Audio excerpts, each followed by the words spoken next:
The warrior stuns the enemy with a surge of power. He activates a skill that ignores defense, ready to strike. The girl uses a skill that drains her MP fast. She only has a few seconds left, but decides to make the most of the time Rutch gave her. Despite the monster's tough armor, high HP, and healing, the warrior sees it all as meaningless. He's ready to crush it head-on. The stun effect wears off quicker than expected. The monster roars back to life and launches a sudden counterattack.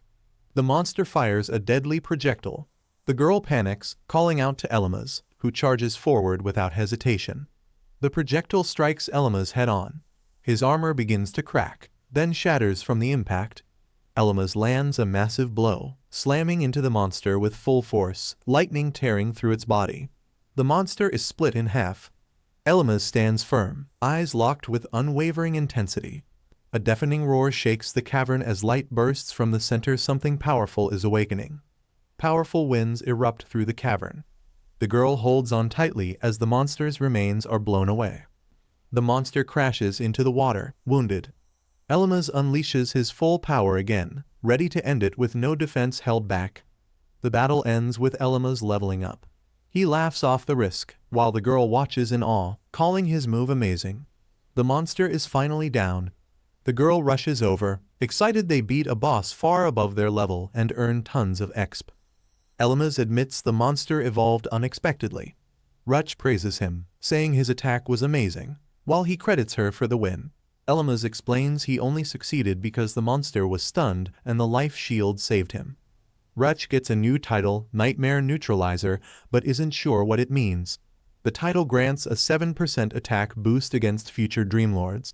Elmas calls it a lucky win, and they prepare to collect the magic stone before leaving.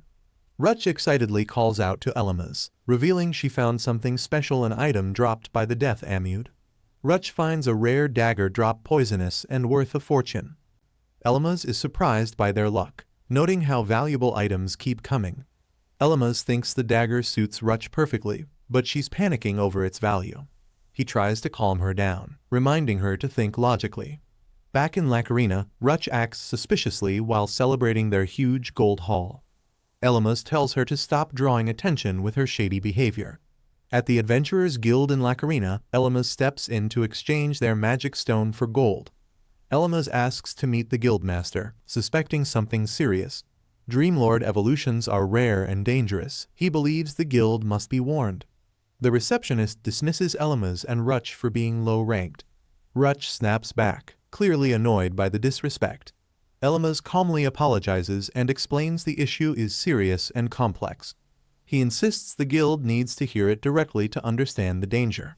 The receptionist mocks them as low-tier adventurers from the countryside.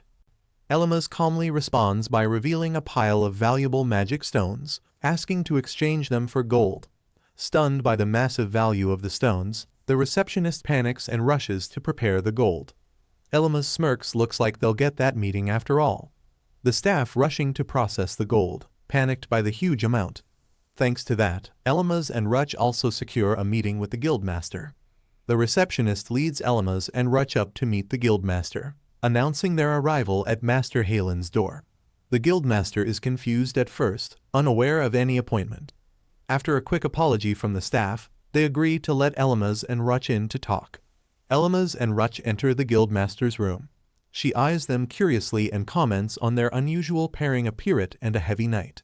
The Guildmaster asks who the visitors are. Matilda nervously explains they're just 2D rank adventurers from Rondalm. The Guildmaster eyes them suspiciously, clearly unimpressed, causing Matilda to flinch in fear. Matilda explains the duo defeated the Centipede's Gallery Dreamhole. The Guildmaster is surprised, finding it fascinating that a pirate and heavy knight, usually unsuited for such battles, succeeded. The Guildmaster is intrigued but suspicious, noting their skills exceed D rank. The Guildmaster is impressed by their knowledge and boldness. The Guildmaster guesses he's a noble, and he realizes they've been found out. Elmas introduces himself and Rutch, explaining their urgent report from the Centipede's Gallery. The Guildmaster, Halen Halrod, acknowledges them and agrees to listen. Elmas realizes Guildmaster Halen's noble ties explain her sharp insight. She praises them for defeating the rock centipede and subtly warns that casual talk with her could be risky. Elmas suspects someone in House Halrod is behind the Dreamlord's evolution and fears exposing his otherworldly knowledge.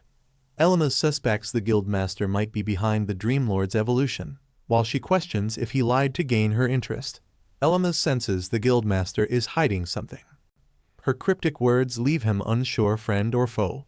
Elmas suspects Guildmaster Halen might be behind the existence evolution. But with danger looming, he decides to stay cautious and back off for now. Elmas reports the rock centipede underwent existence evolution. Halen is shocked, noting it's rare and dangerous especially in a newly formed dreamhole. Halen is shocked that a Dreamlord evolved so fast especially since the dreamhole is only 2 weeks old. Elmas confirms it's a serious issue. Elmas wonders if Halen's shock is real or an act. But seeing her expression, he doubts she's pretending. She panics over the danger this evolution poses, and Elmas reassures her that's exactly why they reported it immediately. Matilda downplays the evolution, saying it's just a level boost. But Halen snaps this is no small change. A Dreamlord jumping from level 60 to 80 is unheard of, and there's almost no data on how dangerous such evolutions really are. Halen panics and evolved Dreamlord is beyond what Lacarina can handle. They'd need a raid or help from the main household. The Guildmaster questions them. They confirm no deaths Centipede's gallery is already conquered. The Guildmaster is shocked they defeated the Dreamlord. Elmas confirms it again. She assumed they ran now she's confused. Halen is shocked they already exchanged the Dreamlord's magic stone. Embarrassed, she tries to compose herself and demands to see it immediately. Matilda mistakes Halen's request for tea instead of the magic stone, triggering a loud correction. Despite her strict nature, Rutch finds her surprisingly cute. Halen praises them for defeating the evolved Dreamlord, but is suspicious. She questions how 2D rank adventurers pulled it off, and why the Dreamhole vanished afterward. Halen reveals that similar monster disasters once happened near the Forbidden Greatwood, a dangerous unexplored area. Now, that same phenomenon seems to be occurring near the city. Halen promises to investigate the incident seriously through the guild and her household, but avoids sharing her full thoughts. Elmas and Rutch thank her and leave, still feeling uneasy. Matilda returns with the magic stone and tea only to get yelled at again. Guildmaster Halen promotes them to B rank on the spot, recognizing their power.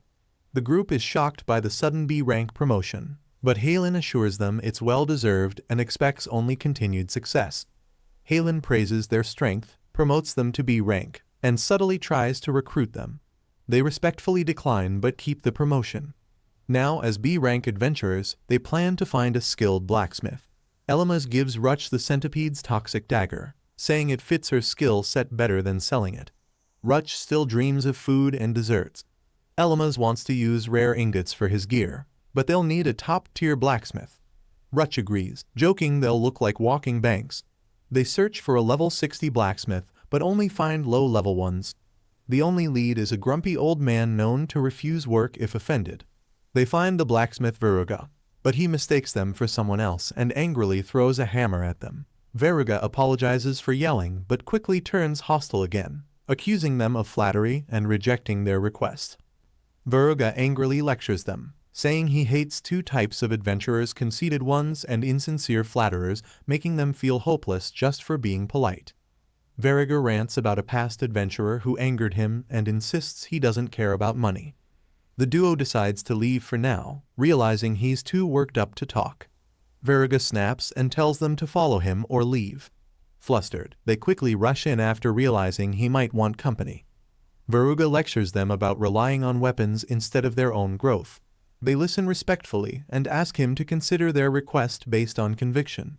They show Veruga the mithril, surprising him. He agrees to hear them out, intrigued by the rare material.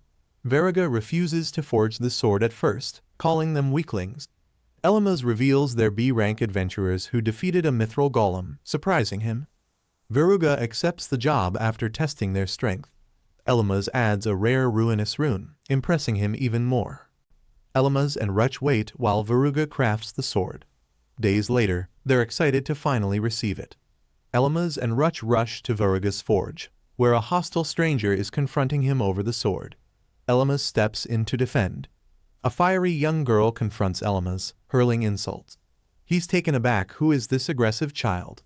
The fierce girl calls Elmas a loser again. He hesitates, realizing she's not a child, she might actually be 15. The girl snaps she's 17, not a kid. She mocks Elmas and brings up a legend, the Blackened Flameblade. The girl reveals herself as the Blackened Flameblade's first disciple, leaving Elmas stunned. The girl demands the mithril sword. The owner refuses, it was made for him.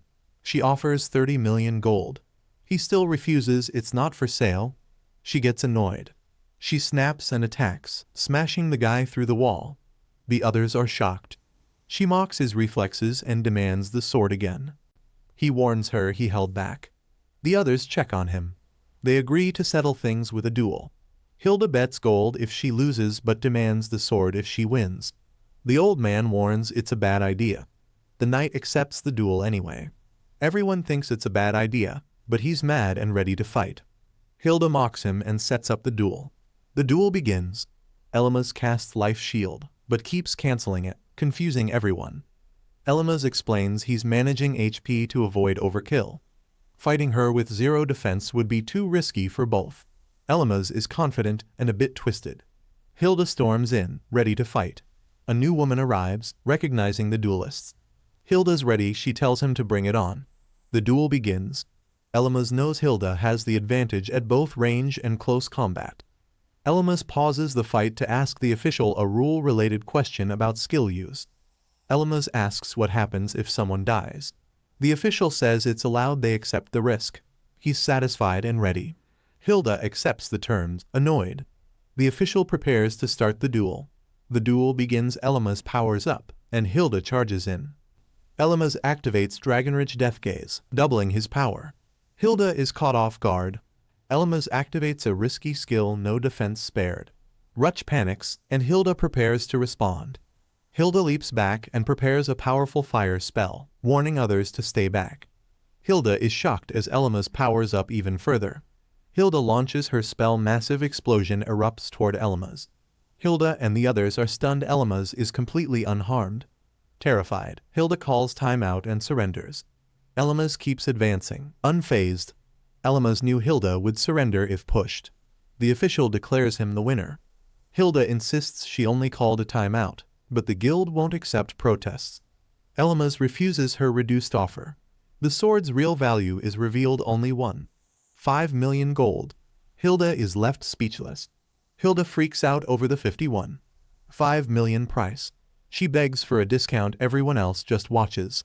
Hilda actually pays 50 million gold. Elmas is surprised, and the guild lady is smug about how effective they are. Hilda charges at Elmas, demanding her money back. She even sold her weapons. Elmas grabs Rutch to flee. Hilda points angrily, accusing Elmas of tricking her. Elmas realizes her master is likely the infamous Blackened Flameblade. Carlos, a powerful rank magic swordsman, questions Elmas about cheating Hilda out of her gold.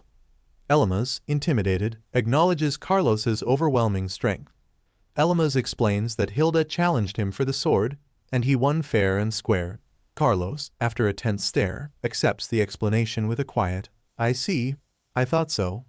Carlos bonks Hilda on the head, clarifies he never agreed to be her master, and admits he expected her to mess up all along. Hilda's left teary-eyed and confused. Carlos praises Elmas for being a good person and offers sincere thanks. Elmas gets flustered, calling him too saint-like, while Carlos hints at compensating him for the gold. Carlos insists Elmas keep the gold to teach Hilda a lesson. Then, over lunch, Carlos shifts the conversation to a more serious matter: unusual monster outbreaks and dreamhole activity near Lacarina. Carlos reveals he failed to explore a dreamhole due to a triggered monster pool, a massive monster outbreak. He suspects recent monster disasters share a common cause. If monster disasters increased globally, human inhabitable areas would shrink drastically. Elmas thinks it's serious. Carlos agrees, while Rutch believes it's exaggerated. Carlos asks Elmas and Rutch to help explore the Graveyard of Grief, a dangerous dreamhole. Elmas is cautious but considering it, despite feeling uneasy. Elmas decides to join the quest, believing he's the only one who can stop the strange events threatening the world. The team sets out, blades ready, with Hilda fired up and everyone marching toward their next big battle. The team, led by Carlos, prepares to enter the Graveyard of Grief for their next raid quest. The raid begins. More elite adventurers join, showing their trust in Carlos.